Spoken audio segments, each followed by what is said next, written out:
وبيبدأ الجزء بتاعنا بنشوف مجموعة من الناس بيهاجموا على الشاب دوت، ولكن شكله جامد آخر حاجة، بيتفادوا ضرباتهم بسهولة. ومش بس كده، ده بيقتلهم واحد ورا التاني، واللي بعده يا هناه يساعده، وبيخلص على آخر اتنين كده بسرعة. جمال جمال مفيش كلام والله، وكده مفضلش غير دوت. واللي بيضحك له بسخرية، وبطلنا بيهجم عليه بس هو بيصد ضربته. وبعدها بيسألوا بطلنا هم شغالين مع أي منظمة، بس هو مش بيجاوب، وبينطروا لبعيد وبيفضلوا يتحاربوا كده، ضربة من هنا على ضربة من هنا. الدنيا بتمشي يا صديقي، وقوتهم تقريبا متساوية، ولكن فجأة بيهجم واحد كده وبيضرب عليهم رصاصة نترون. بس الواد التاني، خلينا نسميه موميا دلوقتي، بيصدها بشريطة كده، وبيسألوا الراجل دوت واللي لسه مهاجمه من شوية عن أي المجموعات اللي سرقها. فبيقول له ما تسأل صاحب البيت اللي هناك ده أحسن، هتلاقيه مرمي هناك أهو سايح في دمه. وبعدها بيهرب من الشباك، وبيكون بطلنا عايز يروح وراه، بس الراجل التاني بيقوله ان مستواه كبير وممكن يكون اكبر من مستواك في هيئتك ديت، وهو متعصب ومش عاجبه الكلام ده اصلا. وبعدها بتجيله مهمة جديدة، وبيروح بالقطر للسرعة يعني، وبيكون رايح لآخر مدينة صامدة من عالم البشر، داخل فانوس فلاندورا الموجود داخل الظلام اللامتناهي. وبعد فترة ليست بقصيرة، 3 ثواني بس كده يا صديقي، بيوصل للمدينة. وأول لما بينزل بيشوف البت ديت، وبيتفاجئ لما بتقول نفس الكلام في نفس اللحظة في نفس القطر. فبتقول له البت ده ايه ده، احنا قلنا نفس الكلام في نفس القطر في نفس اللحظة. فبيقول لها ايوه هنتجوز بقى، وهي بتوافق عشان يشيلها الشنط مش اكتر يا صديقي. وبيوصلها المكان دوت، وبتشكره وبتقول له انا مش عارفة من غيرك كنت هعمل ايه بجد، ايه اللي لا احمر وما يركبوش بقى، ويلا سلام. فبيقول لها اتمنى اشوفك مرة تانية، فبتودعه وبتمشي. وبعدها بطلنا واللي اسمه كوفا بالمناسبة يعني بيكون رايح لوجهته، وبيلاقي قطة مياو مياو، مش قطة اللي في بالك يعني يا صديقي، انا فاهمك يعني. والمهم ان القطة دي رجلها مكسورة، فبيمسكها وبيعالجها وبترجع تمشي من تاني. وكوفا بيكمل طريقه وبيوصل، وبتستقبله البنتين دول، فبيعرف عن نفسه وبيدخل جوه القصر، وبيكون هيشتغل هنا لمدة 3 سنين. وعارف ان نفسك تعرف هو جاي يهب بيه، قصدي يشتغل ايه هنا، هتعرف كمان شوية. وبتكون البت ديت او القمر ديت يعني واقفة مستنياه في الشباك، واقفة عليه، وعشان عيون الناس بصاصة خلق عايزة في عينها رصاصة. البت بتقع بس كوفا بيلحقها. والبت قليلة الأدب بدل ما تشكره بتقول له هو أنت معلمي اللي هتعلمني التحكم بالمال؟ فبيقول لها أيوة واسمي كوفا. فبتدرك إنها لازم تقول له على اسمها هي كمان، واسمها هو ميليدا أنجل. وبعدها بيحل الصمت، فبتقطعه الخادمة دي وبتقول له إنه هيروح مع ميلدا الأكاديمية، وبيخلي عينيها عليه. فبتقول لها تمام، وبيروحوا للأكاديمية اللي كلها بنات حرفيا، وبيكونوا بيتدربوا. والبت ديت أول ما بتشوف ميلدا بتيجي عليها يا صديقي، وبتقول لها مرحب تعالي نتدرب سوا. فبتوافق ميلدا، وكوفا بيشرح لنا إن المهنة ديت بترفع من قوة الإنسان، وفي العادة بتنشط عند سن 7 سنين. ومش بس كده لأ، ده النبلاء هما اللي يقدروا يستخدموا المانع. ونروح للقتال بقى، وبتهجم ميلدا على البيت أم شعر بني واللي اسمها نيرفا، بس هي بتفعل المانع وبتصدها، وبيكملوا تدريبهم. وكوفا بيقول إنه مع إنه ميلدا من عيلة أنجل اللي بتستخدم مانة البالدن، أعلى مراتب استخدام المانع، وميلدا لسه لحد دلوقتي ما فعلتش المانع الخاصة بيها، وعشان كده سموها الفتاة الموهوبة عديمة الكفاءة. وخلينا نرجع للتدريب، وبتكون ميلدا خسرت كالعادة لأن ما عندهاش مانع. وبتقول لها نيرفا ولا قوليلي يا ميلدا هتحققي حلمك بالمستوى دوت؟ والكل بيتصدم إن ميلدا عندها حلم. فبتقول لهم يا صديقي نيرفا إن حلمها هو إن هي تبدأ واحدة من فيلق الشعار، وبتفضل تضحك عليها، وبيضحك الكل عليها كمان يا صديقي في الأكاديمية. وبعدها بتكمل كلامها وبتقولها خلي بالك بنت عمك إلايزي جابوا لها مدربة من فيلق الشعار. والبت بتاخد بالها إن إلايزي واقفة بتتفرج عليها من غير ما تعمل أي حاجة، فبتتأثر كده وتاخد بعضها وتجري بتعيط، وبتفتكر لما كانت عيلة صغيرة وأمها كانت لسه عايشة. وبالليل بقى يا صديقي بيقعد كوفا يشوف المعلومات اللي معاه عن ميلدا، وكان أحد هذه المعلومات هي إن أم ميلدا كانت على علاقة مع رجل آخر غير أنجل جوزها، والعياذ بالله طبعا. بس الكلام ده كله كذب يعني يا رفيقي، فما تدقش فيه. وتعالى أقولك بقى يا معلم معلم عن مهمة كوفا اللي هتموت وتعرفها، وهي كالآتي: هو جاي هنا عشان يدرب ميلدا أنجل على استخدام المانا، ولو ما قدرتش على استخدامها هيقتلها عشان سمعة العيلة، واللي هيعملوه الناس لو عرفوا إنها مش بنت شرعية. خلينا نرجع للحاضر بقى، وبيكون كوفا بيقول لنفسه إنه راقبها اليوم ده كله وملاحظش أي حاجة تدل على إنها تقدر تستخدم المانا، وللأسف هيضطر يصدق الإشاعات وإنها مش بنت أنجل الحقيقية، وبيقول لنفسه إن كده ما عادش قدامه إلا يقتلها قبل ما الإشاعات تنتشر، وبيروح على أوضتها عشان يقتلها بس مش بيلاقيها هناك، وبتكون البت بتجري في أحد الأزقة. أيعقل أنها علمت أن كوفا يريد قتلها؟ لا يا برنس، ده بيطلع إن في مجموعة وحوش حصروها وهي مش عارفة تتخلص منهم رغم دنو مستواهم، وكوفا كمان بيكون بيراقبها وبيعرف إن أبوها هو اللي مخلي الوحوش ديت تهاجمها عشان عايزها تفعل المانا من خلال دفعها إلى القتال المميت. بس البت بتكون وقعت على الأرض والوحوش نازلين فيها تلطيش يمين شمال، وواحد فيهم بقى بيمسك شعرها فبتقول له: لأ، إلا الشعر يا عم، ده آخر ذكرى ليا من أمي. بس هو بيكون هيقصه لها فبتعيط لأنها مش قادرة تمنعه، بتقول له إنها مش عايزة تموت قبل ما تثبت للكل إنها بنت أنجل نفسه، وتفعل المانا للكل يا صديقي، وتنضم لفيلق الشعار كمان. وكوفا أول لما بيشوفها كده بيروح وبيقتل الوحوش ديت بكل سهولة، وميلدا منبهرة بقوته، وبعدها البت بتعتذرله عشان خلته يتدخل لها في مخططات هو ملوش دعوة بيها أصلا، وبتعيط على حالها شوية لحد ما كوفا بيمسك ايديها وبيقول لها: اعتمدي عليا احميكي على طول. فبتفرح ميلدا وبتعيط برضو، والظاهر كده يا رفيقي انها بتحب تعيط، فرحانة زعلانة كله محصل بعضه بقى. وبيقول لها: كوفا تقدري تستأمنيني على حياتك؟ اها، ده انت كنت عايز تقتلها من شوية. وبيكمل كوفا بيقول لها: انا عارف انها مخاطرة كبيرة بس مفيش غير طريقة واحدة عشان تقدري تفعلي المانا، بس انا ما اقدرش اضمن نجاحها، ولو فشلت النتيجة لن تكون سوى الموت، وطبعا ما اقدرش اجبرك على الموافقة، القرار قرارك، قولي ايه بقى رأيك؟ فالبت بتقول له: هي دي محتاجة موافقة طبعا يا عم، هنبدأ امتى؟ فبيقول لها: يلا نبدأ دلوقتي لو جاهزة. فبتقول له: يلا. فبيطلع ازازة فيها سائل كده وبيشربه، وبعدها بيبوسها. يا سحس، بتسبل للبت وتأكلها الزبيب، عامل لي نفسك حبيب. وكل ده قالش طبعا يا صديقي، الواد كان بيديلها الدواء ببقه عشان ينقل معاه من منته الخاصة. فالبت بتقع وبتغرق في سلسلة أفكارها، وشكلها مش قادرة تقاوم خالص، وبيحصل في جسمها تغيرات، وهي لسه برضه بتغرق في ذهنها مش قادرة تفعل المانا، وبتكون خلاص هتغرق، بس على آخر لحظة بتفعل المانا وبتشوف ضوء أزرق كده، وبتكون فرحانة وبتضحك مش بتعيط المرة دهوت. والخدم هما كمان لما بيشوفوها فرحانة بيفرحوا لها وبيلعبوا مع بعض شوية. وكوفا بيقول لنفسه ما عادش في طريق للتراجع، هو لازم يمنع اي حد يكتشف حقيقة علاقة ام ميلدا غير الشرعية، ولازم محدش من الناس يعرفه، لانهم لما يصدقوا يعملوا عيلة ميلدا تريقة بين الناس. وبكده كوفا يا صديقي بيقرر انه مش هيقتلها، وهيخلي هويته كقاتل محترف سرية، وهيفضل معاها دلوقتي عشان يطمن ان مفيش اثار جانبية بتحصل لميلدا. وبعدها يا صديقي بيتفحص جسمها، والبت بتتكسف منه وبتقول له: انا بنت يا ابن الصرمة فخلي بالك. فبيقول لها: الفحص ده ضروري جدا عشان اتاكد ان مفيش اثار جانبية، عشان كل اللي هممني دلوقتي هو انك تفضلي في امان. فالبت تتثبت بكلامه وبتعتذر له وبتقول له: فهمتك غلط معلش. فبيقول لها: لا لا لا ولا يهمك، بس في حاجة مهمة عايز اقولك عليها، وهي ان المنى اللي انت اكتسبتيها مش بالدن للأسف، منتك هي مرتبة الساموراي. فالبت بتزعل شوية وتقول له: صحيح ان انا كنت عايزة اساسا بالدن، بس كويس برضو انا مرتبتي زي مرتبتك، احنا الاتنين ساموراي، فده يفرحني شوية. فبيقول لها: كويس، بس مش هوصيك يا ميلدا انك ما تقوليش لحد على رتبتك عشان الناس اللي بتنشر الاشاعات ديت. فبتفهم الكلام وبتكون فرحانة عشان توري اصحابها المانة بتاعتها بكرة في المدرسة. بس كوفا بيقول لها: لا، مفيش منه الكلام دوت يا بت، انت مش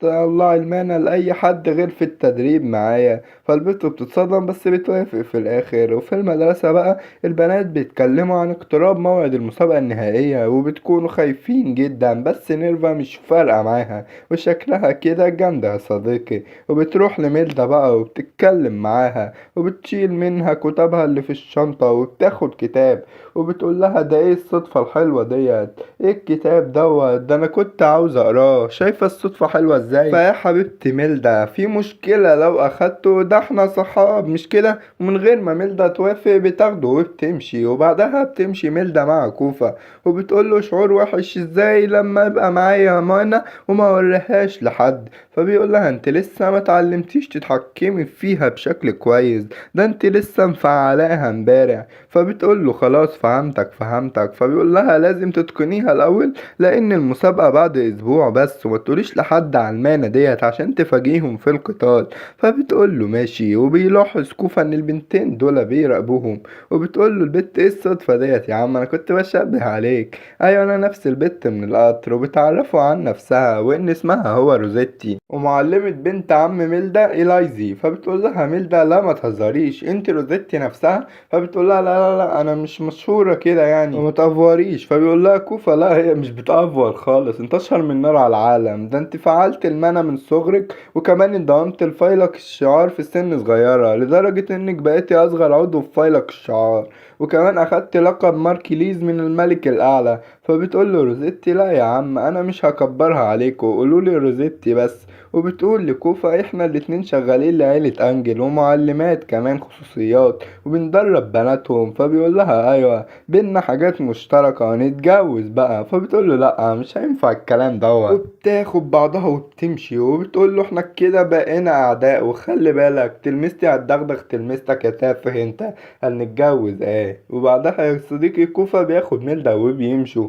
وبعد اسبوع بيجي موعد المنافسة وميلدا بتكون خايفة بسبب كل الناس اللي موجودين هنا وبتبص حواليها كده وبتشوف ابوها اللي ما كلمهاش لانه فاكر انها بنت غير شرعية فبتزعل اكتر. والحال بيبقى اسوأ لما بتدخل للقاعة. بيقول لها كوفا شدي ديلك قصدي شدي حيلك شوية واكسبي وانا هشجعك من المدرجات، ما تخليش روزيتي تشمت فينا. وبعدها بتيجي نيرفا يا صديقي وتقول لها انا صعبان عليا عيلتك قوي عشان هيشوفوكي وانت بتتهاني في المسابقة، بس معليش معليش معليش. فبيقف لها كوفا ويقول لها بكل احترام غوري في داهية من هنا يا بنت الحرس. فبتتعصب نيرفا عليه وبتفضل تجرحه بالكلام وميلدا مش بتقدر تستحمل الكلام دوت. فبتقوم وبتضربها وبتقول لها كله الا كوفا يا بنت القرد انت يلا عامله شبه الصمبانز ده انا هفسخك في المسابقه كمان شويه. فبتقول لها نيرفا شكلها وصلت منك قوي ايتها الفتاة الموهوبه عديمه الكفاءه الفصيله البائسه. بس على العموم هنشوف كل دوت كمان شويه في المسابقه. وبتاخد بعدها وتمشي وابو ميلدا وجدها قاعدين عشان يتفرجوا بين الناس اللي موراهاش غير الكلام الفاضي. فبيقعدوا بيتكلموا عن ميلدا بالوحش وجدها بيتعصب بس مش بيعمل حاجة والله. الله يكسفك يا جدو. وبعدها بيقول كوفا لنفسه ان نتيجة المسابقة هي اللي هتحدد مصير انا وميلدا، وده طبعا لان جلد ميلدا من المنظمة اللي كوفا شغال فيها، ولانه سرحان بتقول له روزيتو مالك يا حلاوة خليف لايلايزي تفشخ ميلدا ولا ايه؟ فبيقول لها بكل برودة اقدر اساعدك بحاجة يا بنت انتي؟ فبتقول له لا هعوز منك ايه؟ وميلدا بقى يا رفيقي لسه خايفة والبنات اللي معاه في الفريق بيقولوا لها ما تجيش على نفسك خالص سيب الموضوع علينا. فبتقول لهم لا ده انا هبهركوا كمان شوية متطلعوش. وفريق نيرفا بقى يا صديقي شكلهم واثقين من نفسهم اخر حاجة ولابسين اسود بقى مسودينها لا يا بنات ما تكونش امكم ماتت ولا حاجة احنا هنهزر يا صديقي ولا المهم بقى ان مديرة المدرسة بتقول لهم كفاية كلام صدعتونا يلا دلوقتي الدور المسابقة يلا فشخوا بعض قصدي دغدغوا بعض قصدي يلا نبدأ وخلاص. والبنات اللي مع ميلدا في الفريق بيفعلوا المنى بتاعتهم مش هما بس لا يا رفيق ده نيرفا كمان البنات اللي معاها بيفعلوا طاقتهم ونيرفا لسه واقفة مكانها. وميلدا بقى بتكون لسه خايفة بس بتفتكر تعليم كوفا بتقول لا انا لازم اوريهم ثمن التدريبي مع كوفا انا لازم اكسب. وتروح تهجم على نيرفا ونيرفا بتقول لها لو كان فيك الله يعافيك يلا نلعب سوا وبتفعل المنى بتاعتها وبتبقى لونها احمر مسود اسود يعني احمر على اسود يعني يا صديقي، مش ناقصه فزلكه الوان يعني، بس مش عارف كاتب الانمي برضه. والمهم ان نيرفا بتروح له بسرعه ولسه هتديلها ضربه، وهوبا ميلدا بتفعل المانا بتاعتها وبتصد ضربتها وبينزل ليها الجميع لبعيد يا صديقي. وبتكون نيرفا مصدومه مش مصدقه ان ميلدا فعلت المانا بتاعتها. وطبعا انا مش محتاج اقول لك ان كل اللي موجودين بيتصدموا حرفيا من صغيرهم لكبيرهم. وميلدا يا صديقي بتقف فرحانه بقى عشان خلت كل الناس اللي فاكرينها عديمه الموهبه يعرفوا انها جامده في شخولي. ونيرفا بقى بتقوم وبتهاجمها، بس ميلدا بتديلها بالرجل في بطنها وبتوقعها على الارض وبتقولها انت لك السيف لا يعني اني ساستخدمه ايتها الغبيه. وبتقوم نيرفا بقى وهي متعصبه، بس ميلدا بتاكلها شويه رمل معتبرين ده، وكمان بتهجم عليها بتطيرها لبعيد وبتزلقها في الجدار. بتقع على الارض مش مصدقه اللي بيحصل خالص، وبتقول انا مش هخسر منك يا ميلدا انجل. وبتحلي صوتها بقى يا صديقي وبتتعصب وتفعل المانا بتاعتها، وبتكون زادت بدرجه كبيره جدا وبتهجم عليها مستخدمه مطرقه وجايروك وبتطلع عليها يا صديقي. ميلدا بتكون واقفه لسه مش عارفه تعمل اي حاجه، بتقول انا خلاص هخسر للاسف يا كوفا. والبت بتقول مش هقدر اعمل اي حاجه، بس هي بتصد الضربه يا صديقي والمكان كله بيتملى بالتراب من قوه الضربه. وبتفرح نيرفا عشان بتكون فاكره ان ميلدا خلاص خسرت قدامها. بس في ثانيه الا ثانيه يا صديقي هوبا بتلاقي ميلدا حاطه السيف على رقبتها. الجمال جمال مفيش كلام. وبعدها بتقول ميلدا لنيرفا انها مستحيل تخسر بسهوله من هجوم زي دوت. ده كوفا يزعل عشان كان بيهاجمني بأقوى من كده بكتير. وتبدأ المعركة بين الاتنين من تاني، ضربات من نيرفا بقى على ضربات من ميلدا، بس ميلدا فشخها حرفيا وبتروح عشان تهجم عليها الهجوم الأخير، بس هوبها سيفها بيطير لبعيد. وكده اللي كوفا خايف منه حصل، ان المانا بتاعت ميلدا تخلص في وقت حرج زي دوت. فبتتفاجئ ميلدا كده وبتاخد السيف وبتجري بقى، ونيرفا مش هتسيبها يا صديقي، دي بتجري وراها. سبحان ربك مغير الأحوال، بتحول البت من الصياد للفريسة أو بمعنى تاني من القط للفار. وبالفعل نيرفا بتلحق بميلدا يا صديقي وبتدلعها ضربات قوية بقى يا صديقي وبتوقعها على الأرض حرفيا، ومش بتحلها دي بتفضل تهجم عليها. وميلدا في الآخر بتقع على الأرض وبتحط السيف على رقبتها. وبيرجع بينا فلاش باك لورا وبنشوف ميلدا ساعة ما كانت بتتعرض للتنمر من الكل لأن ما عندهاش مانع. ونرجع للحاضر من تاني ونيرفا بتدي ميلدا ضربة كده بتكسر لها السيف حرفيا. وقال تسكت بقى لا يا برنس اللي بتجمع المانا بتاعتها ولسه هتهجم عليها، بس ميلدا بتفعل اخر شوية مانا عندها وبتعمل سيف من المانا المتبقية لديها. مش بس كده، دي بتستخدم مهارة وميض الشبح التسلسلي المعروفة باسم ناب الريح وبتهجم على نيرفا وبتفرتكها حرفيا. وكوفا بقى صديقي بيكون مصدوم لانها قدرت تقلد مهارته ناب الريح بمجرد انها شافته بينفذها مرة واحدة وقدرت تقلده، وهو قعد سنتين عشان يتقنها اصلا. وبيقول لنفسه اكيد لا يعني اكيد هي اتمرنت في السر عشان قدرت تتقنها وكده. وبعدها بتاخد ميلدا سلاح نيرفا في السريع وبتروح عشان تحطه في قلعتها وتكسب. بس فريق نيرفا يا صديقي بيكونوا بيهجموا عليها من ظهرها، بس فريقها بيجي بسرعة وبيجوا بيوقفوهم عشان ميلدا تحط سلاحها في القلعة. وبالفعل بتنجح في كده وبتكون طايرة من الفرح. فبتروح عشان تقول لكوفا، هو من كتر فرحتها بيشيلها يا صديقي وبيقول لها مش عليكي بجد يا بت، ده انت اتفوقتي على توقعاتي. فبتقول له ميلدا انا ما عدت الصغيره نزلني. ولما بينزلها بتلاقي مين معدي بقى، ابوها وجدها يا صديقي معديين من جنبه. بابا مش بيتكلم معاها وبتكون زعلانة، بس كوفا بيطمنها وبيقولها لازم تبقى أقوى، وساعتها هيعترف إنك بنته فعلا. البت بتفهم كلامه وبتقوله شكرا انت الوحيد اللي بتهون عليا. وتلاقي مين داخل عليها بقى يا صديقي، أيوة يا رفيقي، نيلفا بتجيلها وبتديلها الكتاب اللي أخدته منها في الأول ده وبتعتذر منها وبتاخد بعضها وتمشي، وشكلهم كده هيرجعوا صحاب وحبايب من تاني. وميلدا بقى بتكون مزقططة من الفرحة، بس كوفا بيقول لها هي الجولة التانية مش هتبدأ ولا ايه؟ فبتقول له ايوه يلا نروح نتفرج على إلايزي. ولا اللي بتكون هناك يا صديقي مستواها حرفيا في حتة تانية خالص، ما هي بلدن بقى يا صديقي. والمهم انها بتتصدم اكتر يا صديقي لما بتعرف انها كسبت في 13 ثانية بس، وشكلها كده ما بتهزرش يا صديقي. وبعدها كوفا وميلدا بيروحوا للبيت وبيجهزوا نفسهم لاحتفال بكرة. وكوفا بيعرفها انه بيكره الاحتفالات، وده بسبب لانه ما راحش احتفال قبل كده، وده لانه كان من مدينة الظلام الابدي. فبتقول له قصدك الناس اللي اقل مال الفقراء دول اللي احنا لازم نعطف عليهم، لان النبي امرنا بكده. فبيقول لها ايوه، والوصف الدقيق للمعنى دوت هو اني مش عشت هناك، هو اني نجيت هناك في ظل القحط والجوع دوت. ان انا نجيت دي تعتبر معجزة نشكر عليها ربنا طبعا يا صديقي. فالبت بتقول له تمام، وايه رأيك في الفستان ده بتاع حفلة بكرة. فبيقول لها البسيه وانا احكم عليه. فبتقول له لا يا عم. فبيقول لها خلاص، وهو زعلان كده يا صديقي. فبتقول له لا يا عم، انا عاوز البسه في الحفلة بكرة لأول مرة واحنا الاتنين بنرقص مع بعض. فبيقول لها مش هينفع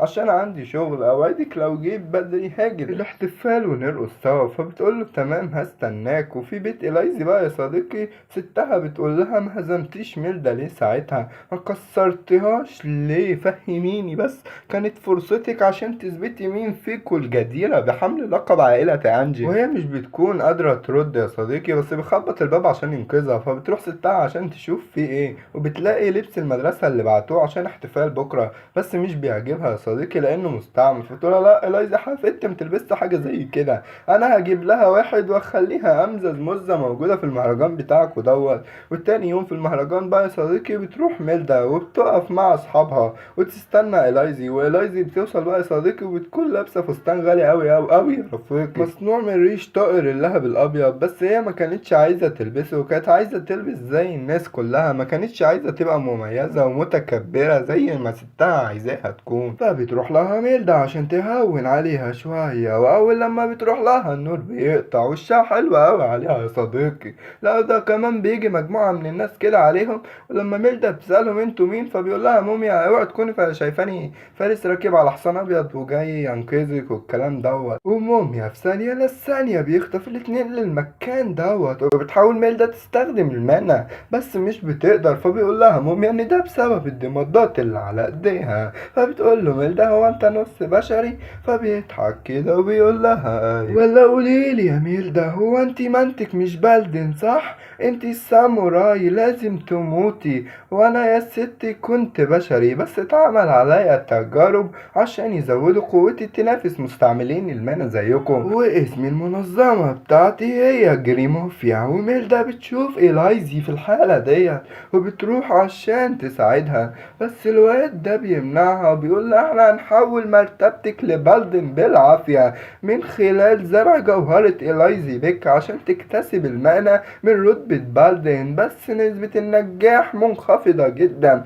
فبتبص البت وراها وبتلاقي المكان كله فيه هياكل عظمية بني ادمين بقى على ديناصورات وعظم فراخ، ماشي اي حاجة تيجي في سكتك يا صديقي فيها عظمة هتلاقيها موجودة هنا. وبيقول لها ان المنطقة دي منطقة حجر محجورة من قبل منظمتي ومحدش هيجي عشان يساعدك، وميلدا مش عارفة تعمل حاجة. وفي هذه الاثناء بتصحى إلايزي صح النوم يا بت، وبتتفاجأ لما بتشوف الوحش دوت وبتفضل تصوت وبتفتكر ميلدا ساعة ما كانوا صغيرين. وإلايزيش خافت من صورة الوحش ده بس زي الوقت دلوقتي، ودخلت يا صديقي غيبوبة لمدة سنة. وميلدا لما بتشوف كده بتروح على هيكل ديناصور وبتفضل تخبط فيه بالشاكوش اللي معاها، وبيقول لها موميا يا محدش هيسمعك لو عملت صوت بعظم الديناصورات دوت، ما تضيعيش وقتك على الفاضي. بس البت بتكمل وبتكون عايزة تأخرهم شوية عقبال ما هي وإلايزي يهربوا.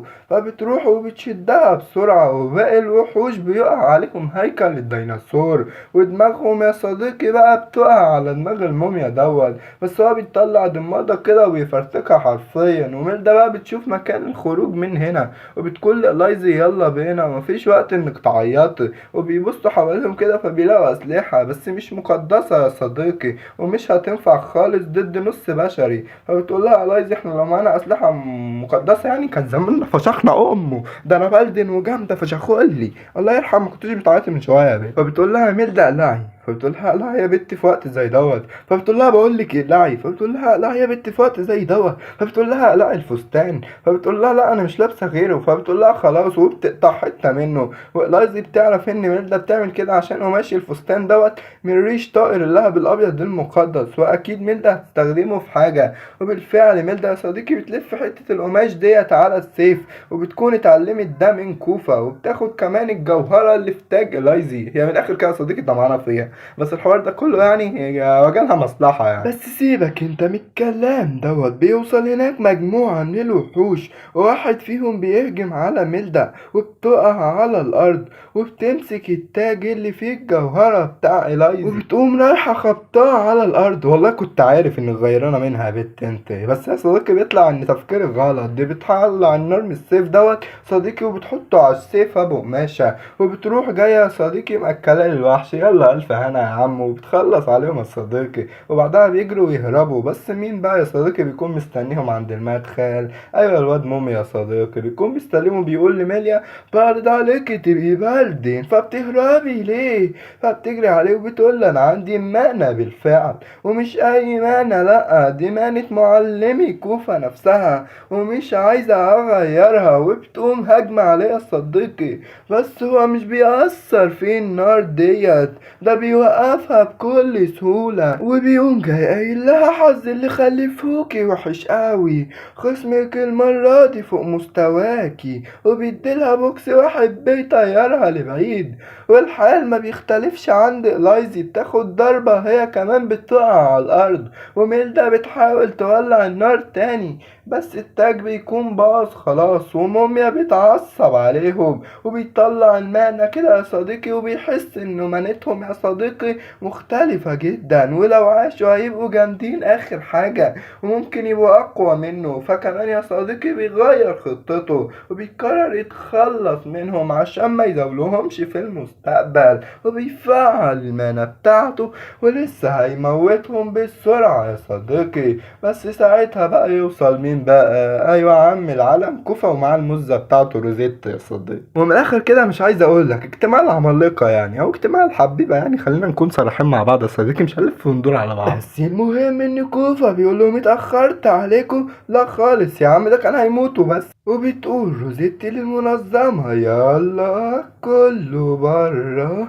هو انا كل مرة احط عليكم. وبيقول موميا الحلفاء فكوكم من البنتين دولت دلوقتي، اهم حاجة الفارسين دولت اقتلوهم. فبيهجموا على كوفا، بس كوفا بيهزمهم بسهولة.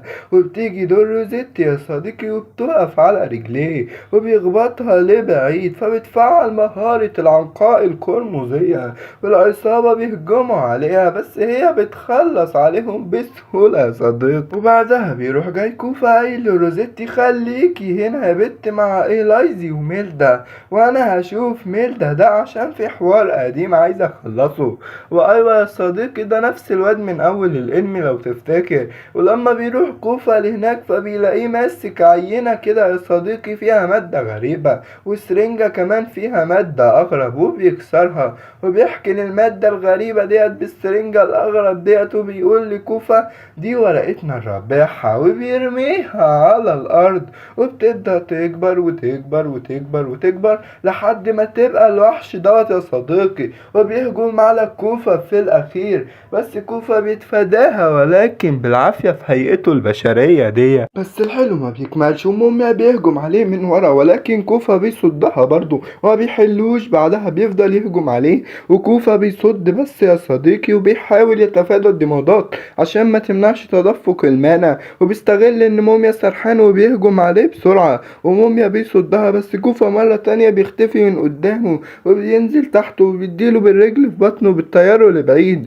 وكوفا ما بيسكتش على كده يا صديقي، ده بيطلع السيف بتاعه وبيستخدم مهارة السحب المطلق، وكمان اسمها مهارة سيف الليل المستضيء، وحرفيا يا صديقي بتكون ضربة جامدة جدا، وموميا وشه بيتقلب الوان وبيتفشخ حرفيا وبيجيب دم من كل حتة في بقه. وعم العالم كوفا بيكون واخد قلمين في نفسه وبيهجم عليه الوحش دوت وبينجح في تفاديها، ولكن مش بيكون مأمن نفسه من الدمادات ديت. وموميا بالفعل يا صديقي احدها بيتلف عليه دراعه وبيقول له موميا اخيرا يا جدع سبتلي فجوة في دفاعك. وبالفعل كوفا لما بيحاول يستخدم المانا بتاعته بيتألم جدا ومش بيعرف يستخدمها، والوحش بيهجم عليه بسرعة شديدة وبيطير له دراعه. المصايب بتحدف عليك يا كوفا واحدة ورا التانية. في الأول عدم قدرتك على استخدام المانا، والتانية قطع دراعك. يا ترى ايه هيحصل لك تاني يا عم؟ بس المفاجأة يا صديقي ان كوفا بيهجم على الوحش في ثانية الا ثانية بيخلص عليه. وموميا واقف ومش مصدق وبيقول له ازاي استخدمت المانا والضمادات لسه على ايدك؟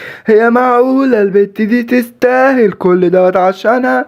وكوفا بيكون ماشي ناحيته ومنفض لكلامه، وانده مهما تنده ولا حد هيسمعك. وبيقول له الله تستاهل كل ده البت دي هتتطور بسرعة كبيرة وانت حسيت بكده مش كده؟ فبيقول له موميا لو الموضوع كده ما عنديش مانع اموتكوا سوا. وبيشحن الوحش وبيخليه يهجم على كوفا، ولانه كان جعان فبياكله. صدمة بكل المقاييس. أيعقل أنها نهايتك لا يا كوفا؟ لا يا برنس. ده أثناء ما موميا يا صديقي بيكون فاكر إنه خلاص باي، بياخد بعضه وماشي، بيسمع صوت من ورا كده يا صديقي، وبيبص وبيلاقي الوحش مصارين وبتتلوى. أحسن دي آخرة اللي ياكل من الشوارع يا صديقي. وكوفا بيكون لسه صاحي يا صديقي، وطول ما كوفا حي انت لا رايح ولا جاي. وبيقول له كوفا بفضل وحشك ده قوتي زادت واتخطيت حدودي. وبيدي الوحش ضربة أخيرة بيمحيها عن بكرة أبيه.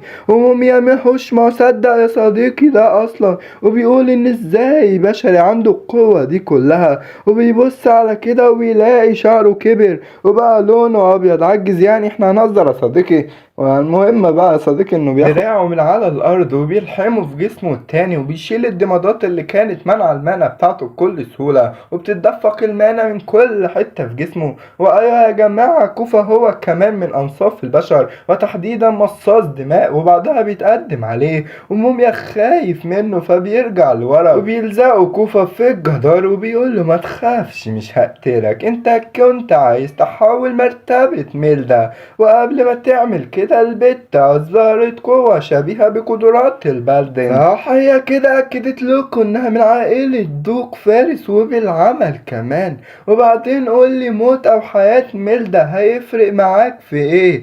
أصلا أتمنى تفكر في الموضوع دوت 2000 مرة قبل ما تهاجم ميلدا من تاني. وشايف كل الكلام اللي أنا قلته دوت؟ روح قوله للناس اللي مشغلينك. كوفا بيقول لي روح قول للي مشجعك ان انا لو خدتك مش هرجعك. في كلامي في حاجة؟ أعيد كلامي التاني. فبيقول له لا يا عم فهمتك خلاص. فبيسيبه كوفا واقع على الأرض وبياخد بعضه ويمشي. فبيقول له موميا أحقا تنوي تمرين ميلدا لتصير المحاربة المطلقة؟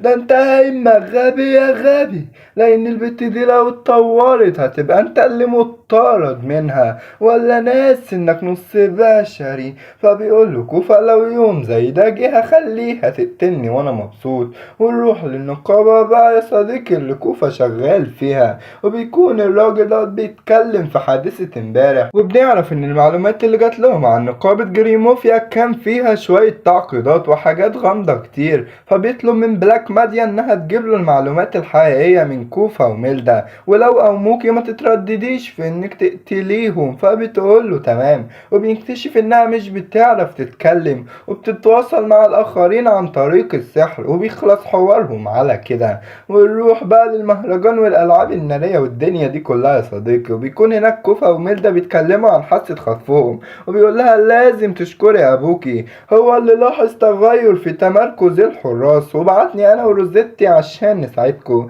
والحمد لله طبعا قدرنا ننقذكم. فالبت بتفرح لان ابوها ولأول مرة بيكون مهتم كده بيها. وكوفا بيمدلها ايده وبيقول لها احنا في احتفال والعاب نارية بتضرب فمش قالوا نرقص بقى ولا ايه؟ فبتقول له يلا نرقص يا معلمي. وبالفعل بيرقصوا وبينبسطوا. ويا بختك يا عم كوفا. ويخلص الجزء بتاعنا لحد هنا. متنساش تعمل لايك واشتراك في القناة لو عجبك الفيديو، لو عايز تشوفنا التاني. وبس كده استودعكم الله الذي لا تضيع ودائعه. اشوفكم في فيديو جديد. سلام.